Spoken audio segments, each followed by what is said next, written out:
Consider One Another is a podcast focused on each other. Thank you for tuning in to this podcast that is all about stirring up love and good works in one another.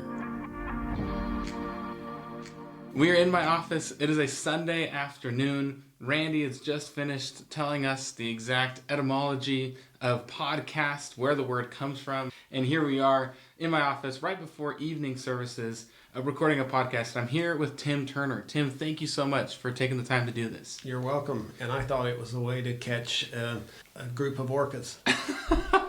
We'll leave that in there. A podcast, because the group of them is a podcast to get them. That's a different kind of podcast. This is a conversation with a microphone. Let's do it. As Randy describes it. Tim is usually here around this time anyway, so this works out well. But before we get to Tim's job as a deacon and all the hard work he's putting in for our congregation, let's start with Scripture. I'm going to read Psalm 127, 5 verses in its entirety. I will just read the psalm, then you give your thoughts. Sound good? Sounds good. Unless the Lord builds the house, they labor in vain who build it. Unless the Lord guards the city, the watchman stays awake in vain. It is vain for you to rise up early, to sit up late, to eat the bread of sorrows, for so he gives his beloved sleep. Behold, children are a heritage from the Lord.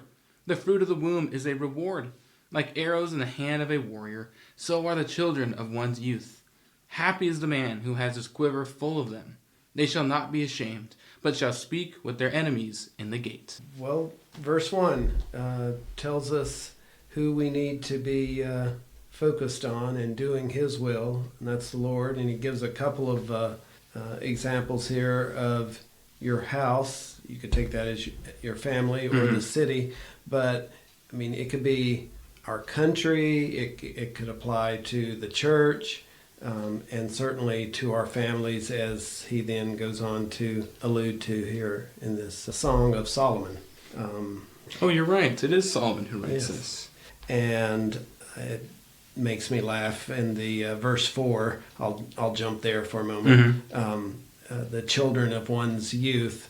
I was actually, our 4 children were born when I was 37 to 44. Okay. Still your youth? Okay. It's a lot younger than I am now.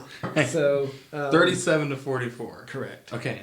Gotcha. And certainly they have been a blessing for Michelle and I, and very well pleased. And I was trying to think if there was any other thoughts, but this eating the bread of anxious toil, certainly that's something that even for those of us putting the Lord first, we need to learn that lesson that he does give us sleep, and that peace that surpasses all understanding. So yes, indeed, and it's a blessing, and it, like we read here, it's the Lord who builds the house, and you labor in vain without it. And so that can be, we see a big swing here in Psalm 127, something very sorrowful, something very vain if you're doing it without the Lord. But when we have God at the center of our cities, our churches, our homes, as we're discussing today, now we've got this awesome structure that's being built with God at the center. And so what a blessing that is. Those 4 children from ages 37 to 44, you said,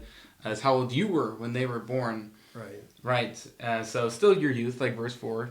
So are the children of one's youth. And just thinking about the Turner children, I think gives us a lot of joy. I guess they're not really children anymore. They're all just about adults, as Riley graduates college very soon. But don't let me take the ball here. We just want to know, what are your kids up to right now? That's the first part. And then second part, how did being part of the Bremerton Church of Christ contribute to their upbringing? Okay, so I'll start with the youngest and Cool. Go toward the oldest. So Riley is the youngest. She is 19, and she'll actually be 20. Her birthday's at the end of this month. Oh, cool. So they'll all be in their 20s then. Oh, wow. So congratulations to her. Survived and accomplished her teenager. teenage years. Wow. Right.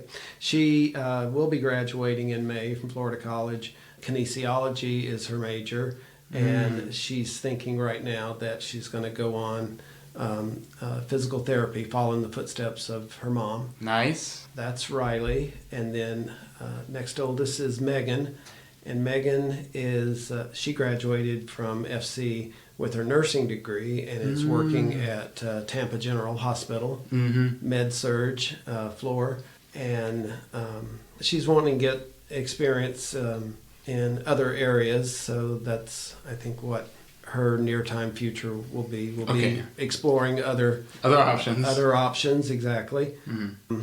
Ross will be graduating actually in December next month with his master's biomedical engineering. Crazy. So he's certainly busy in that. He's had some great opportunities for internship.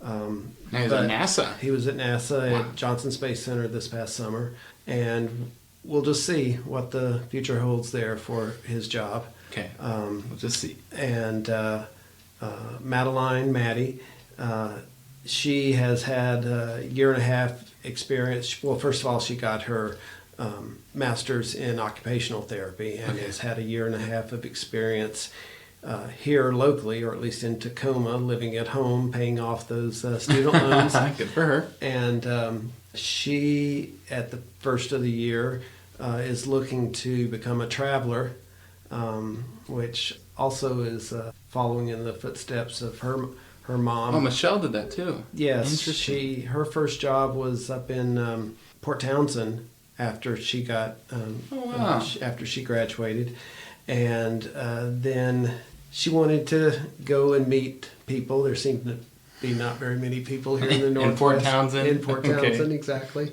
And that's actually when we met. She her first assignment was in Atlanta, which is where I was living. Oh. So it was her travel work that brought you guys to meet each other. Oh, yes. Cool. Nice. So that's where they are right now. A lot of transition.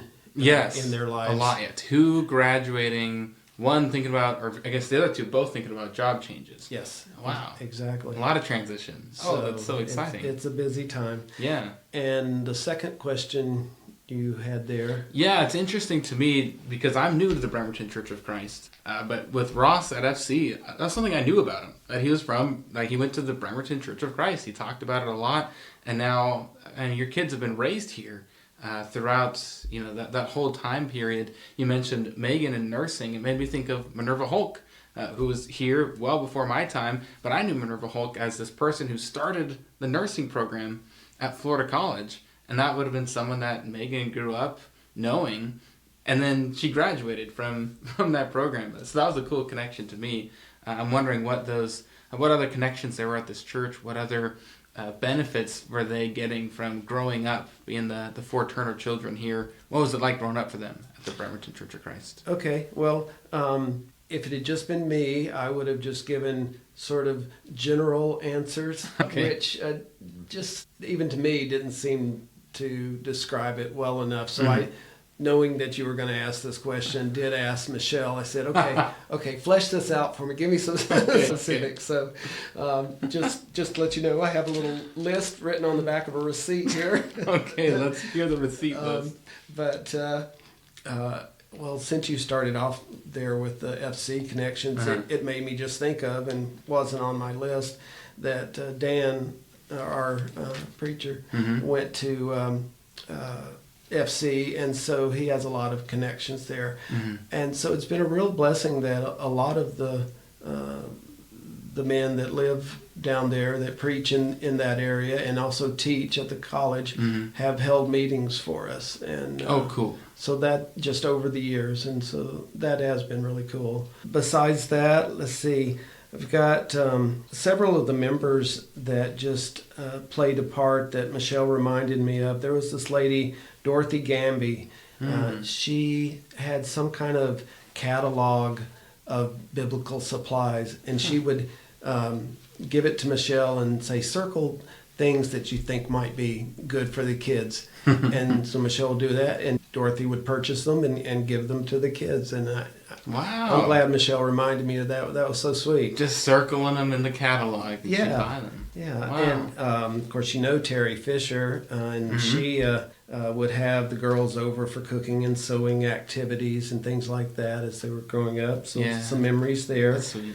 The Bynums would give hand-me-downs from their kids, and ours loved getting the garbage bags or whatever it was. Right. Yeah. Nice.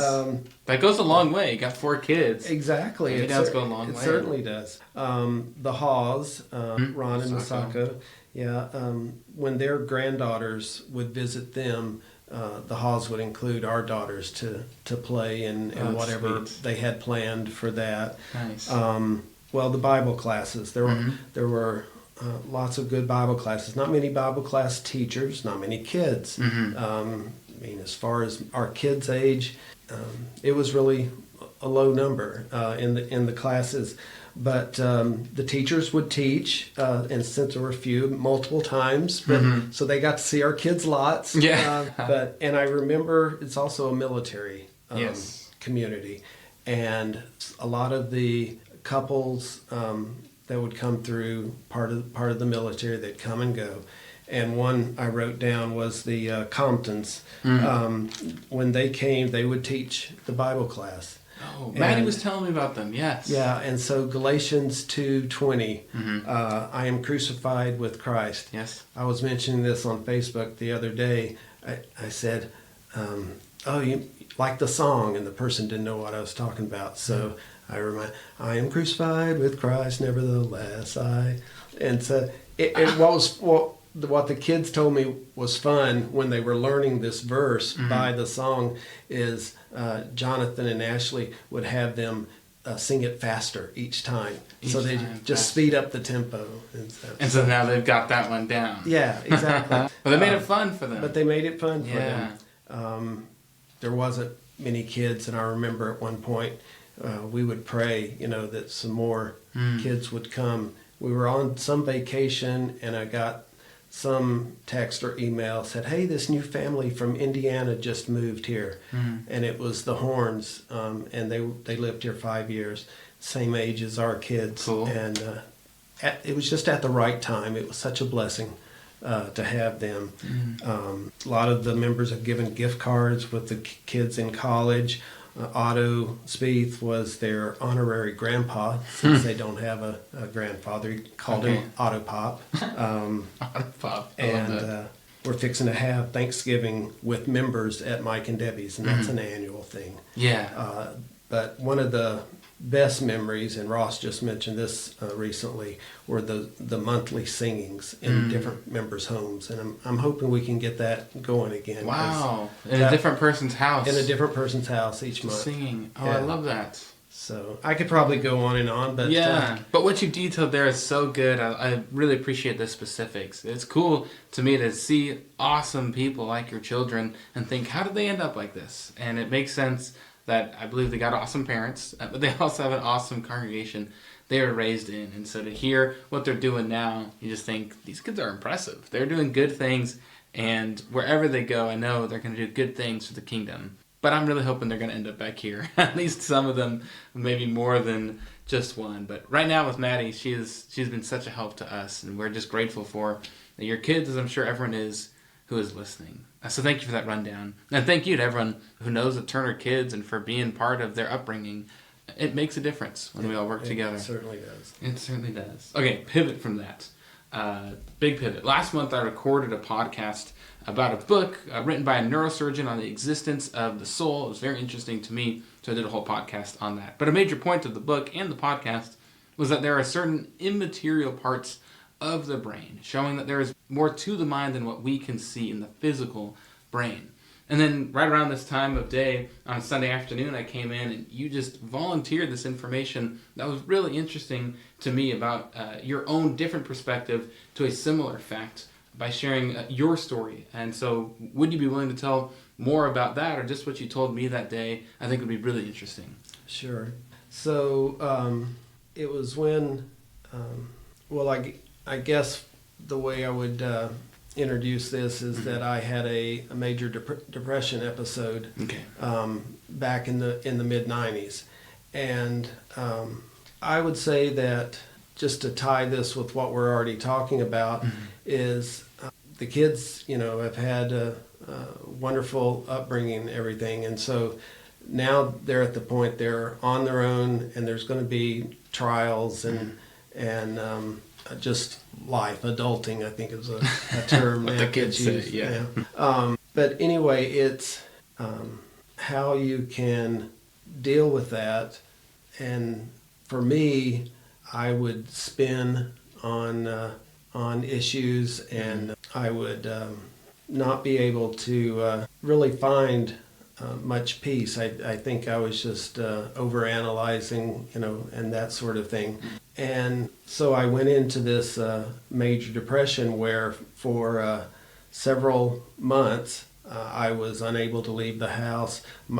It is sometimes hereditary, and my mom had come and lived with me because I was just at the bottom. I had every symptom of depression except for suicidal thoughts. Okay.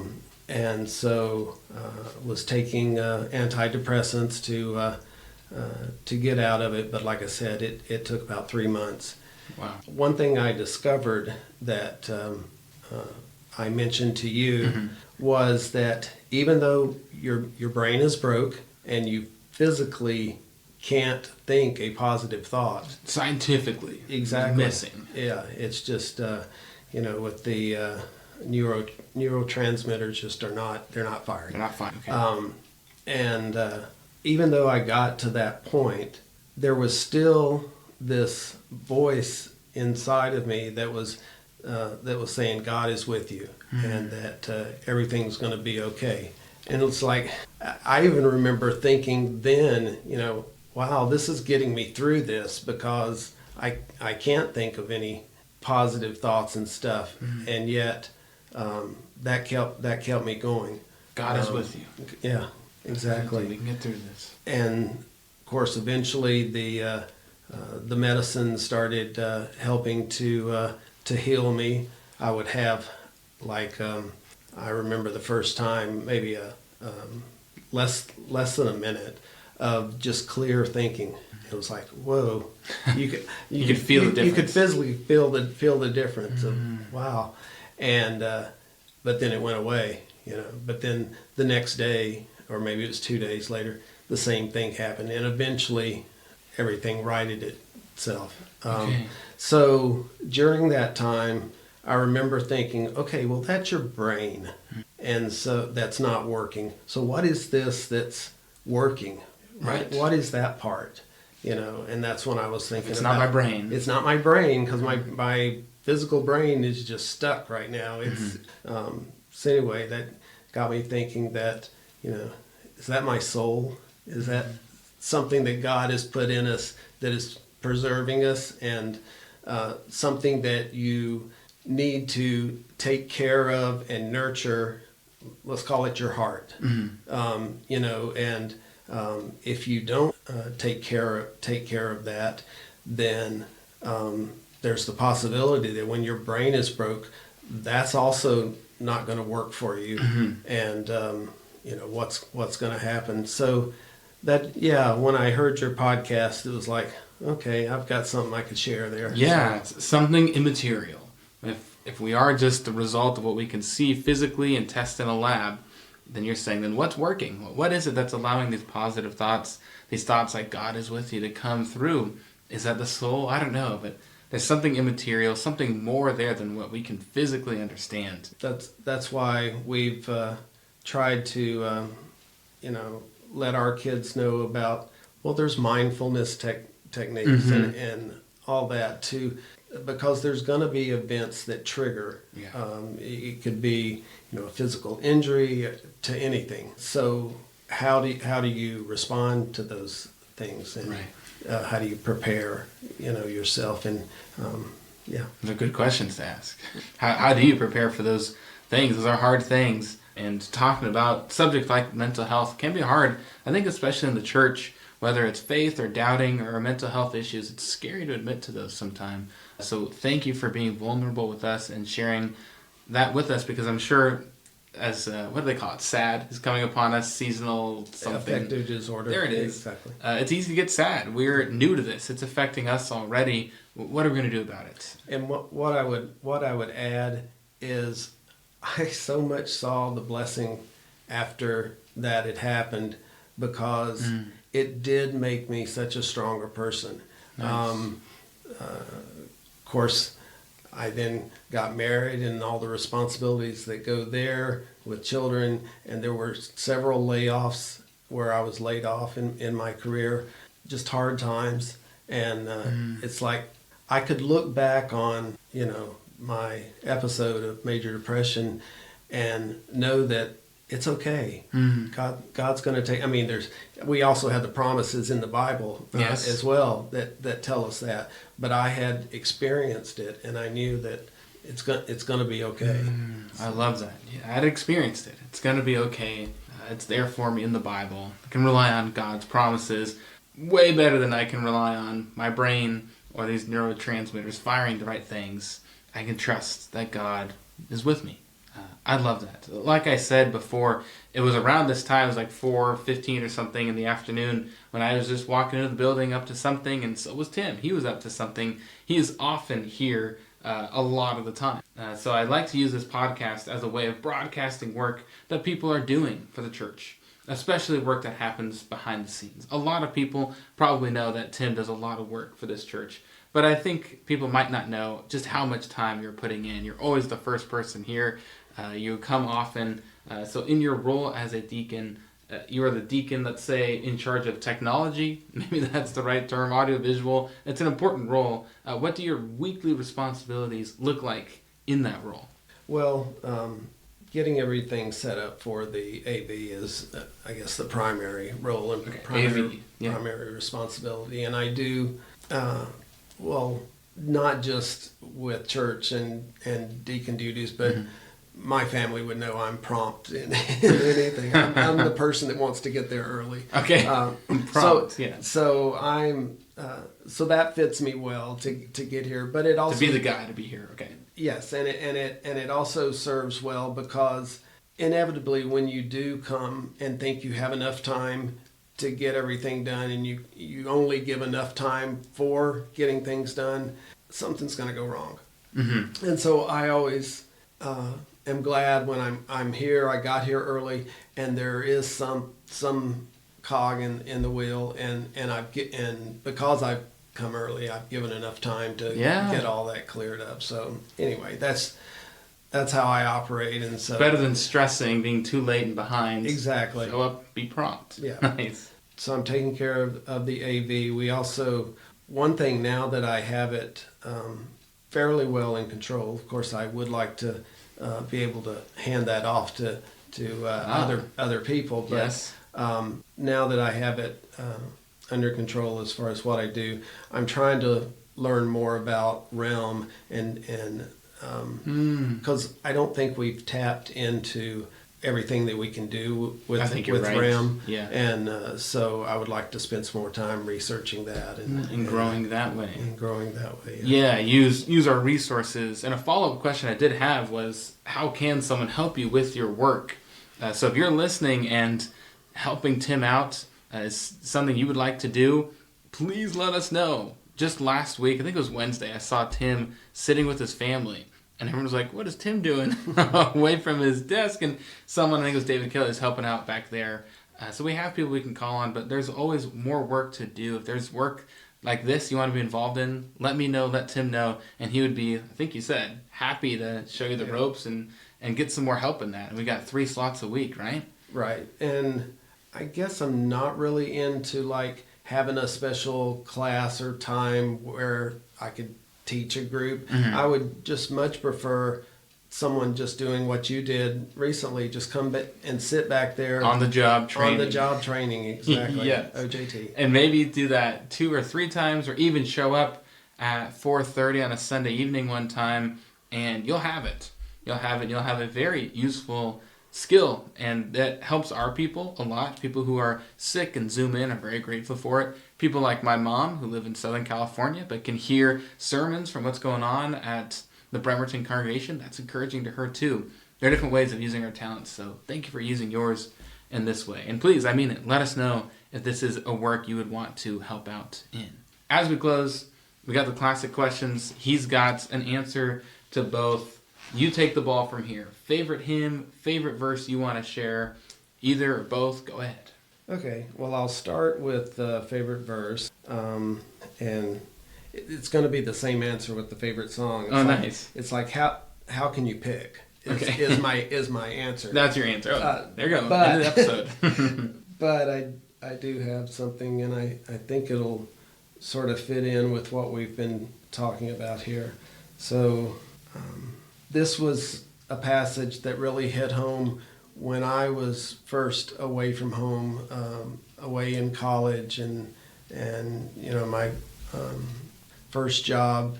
That would have been in Murfreesboro, in Atlanta, in Madison, Alabama. Is when Jesus said this. Well, I'll start in verse 28 of Mark 10.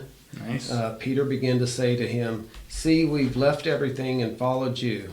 Jesus said, "Truly I say to you, there is no one who has left house or brothers or sisters or mother or father or children or lands for my sake and for the gospel, who will not receive 100-fold now in this time, houses, brothers and sisters and mothers and children and lands with persecutions, and in the age to come eternal life. But many who are first will be last, and the last first." So that was so true when I went off to college, and then off as I started my adult years working, and that sort of thing, just with the church. Yeah. And just the blessings that just are overflowing. 100-fold is what my Exactly. Bible says. Yes. Nice. Okay, Mark 10, I guess it's that section, 28 through 31. Yeah. Yeah. Okay, how do you choose? That's a hard one to choose, but that's a good one. I really like that. And I think of that with my kids. Nice. Because they're at that part of their life right now. So Where you saw that 100-fold blessing coming in, a scary transitional part of life, and now they're kind of all for it, that similar... exactly. But they can rely on that. So. Oh, beautiful. Okay, I love that. Nice. Okay, favorite hymn. All right. So that's like, because I love to sing. Our whole family loves to sing.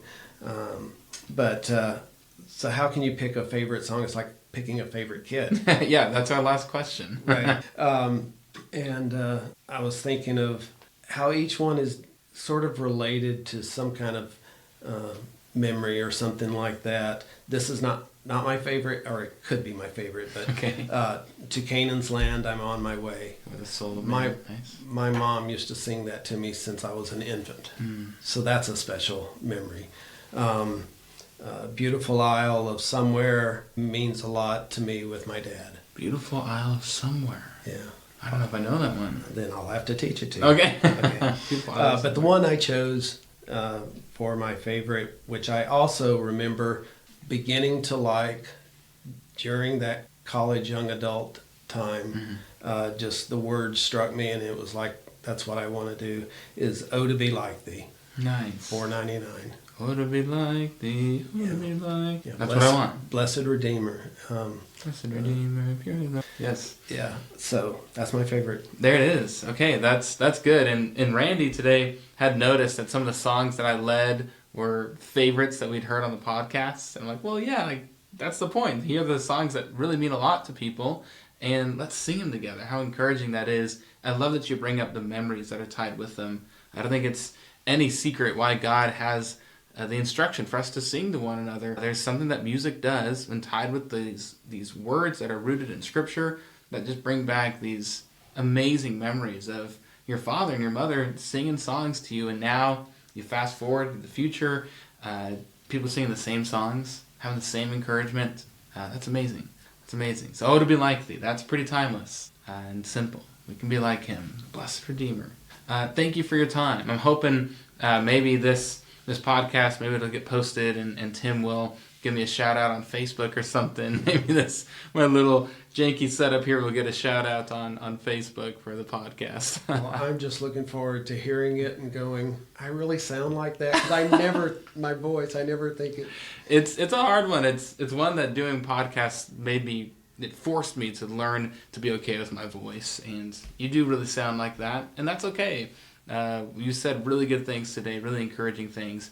So thank you for your time. We're going to go in the evening services now. He's going to get the AV set up for us. and then we'll go and worship there. Tim, thank you for your time. You're welcome. Thank you. The Bible tells us to consider one another in order to stir up love and good works in each other. So thank you for stirring up love and good works in me just by listening to this episode.